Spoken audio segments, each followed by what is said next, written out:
দাদা দাদা চল ওই মাঠে পাইছে না মা এই মা কি হয়েছে রে? আরে সকালে পিকনিক খাওয়া হচ্ছে পাড়ার বুঝলু তা পাইছেতে পিকনিক খান আমরাও সকাল খাওয়া হচ্ছে পাইছেন পিকনিক এখন ডিম আর ওই যে চাইল ঠেল ধরে যাওয়ার কাছে পাইছে পিকনিক খাবো? হ্যাঁ হ্যাঁ পাইছেতে টপটপে দে মা টপটপে দে আমরা দুই ভাই ওই খাম উমেশ সাথে নে 500 নে হ্যাঁ, হ্যাঁ। পাড়া দিয়ে পিকনিক খাওয়া।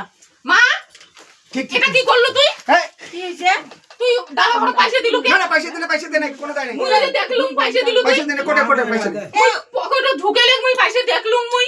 আর দে না খালি তুই ঝগড়া করি আসিস না, ঝগড়া করি আসিস। না না শোন একটা কথা কম, যদি মা জানে, বাবা মা জানে, তুই দাদা ঘরের জন্য মাথাটা তুস আর মুখ লেজার টুকরে করে দিস।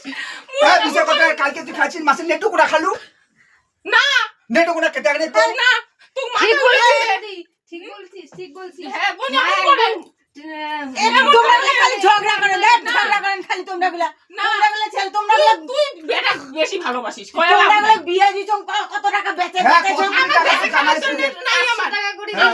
আমার মানে মানে বেঁচে খাসির জন্য আমার একটা শেষ। তোর জামাই আমার গাড়ি দায়িত্ব কিনে শেষ। দোষ কি কস ক? শাশুড়া মুই চার আন্দির বাবার না। পয়সা বাবু মুই পয়সা বাবু চার আন্দির আরে তুই চার আন্দির কস। তুই বেটার ঘরে পয়সা দিলু তারা চার আন্দির কস। আরে দিদি পয়সা মা জানিস বেটার ঘরে খোয়াস, মাংস আনিস বেটার ঘরে খোয়াস। তোমরা গুলা আমার দুই বোনের এক টুকরা করে দিস। থাকি পাইবেন না তুই বুঝছেন? দুই বোনকে এক টুকরা করে মাছ মাংস দিস আর তুই বেটার ঘরে দুকান করে দিস। মাছের হ্যাঁ। মাথা তোর বেটাক দিস। দেখ মুই বুঝছিস কেমন তো? তো না খাইতে মুই কেমন মুই তো দেখ। আমরা দুই বোনে থাকি। হ্যাঁ। তোরা থাকবেন দেখ ওই মানে বাড়ি, কি বাপের কর। বাড়ি থাকবেন নই। চাচা, তুই হইছ মুই আসিম নে আর। হ্যাঁ যা আরো ফির কাজিয়ে করে জামাইয়ের সাথে না আরো ফির আসবো কালকে বাদে পরশু দিনে জামাইয়ের সাথে কাজিয়ে করে আরো ফির আসবে তাও পিকনিকের টাকা দিন নিয়ে আমরাও জান চল পিকনিক খাঙ্গে কাজিয়ে করে করুক আমরা